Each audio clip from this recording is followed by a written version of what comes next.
nilisema nikiwa kule Rangala ya kwamba katika mpango ya Mheshimiwa Rais Ruto tunajaribu juu chini tuongeze kiasi cha stima, kiasi cha power, kiasi cha umeme inayotolewa katika vitabu vyetu.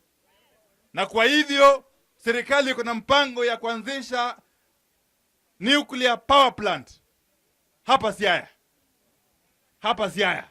The first nuclear power plant itawekwa hapa Siaya ili kutoa stima ya kutosha.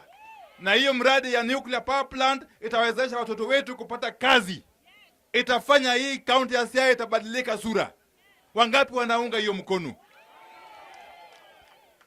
Sisi tulisema ya kwamba ni kazi bila break.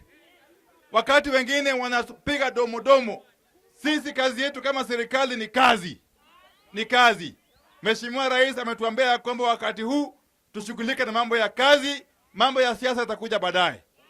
Si namna hiyo? Tufanye kazi ili wakati wa siasa ikifika turudi kwenu na scorecard. Si ndio? Ni kama end term ya shule. Turudi na scorecard, tuambie tuliahidi hii, tumetenda hii.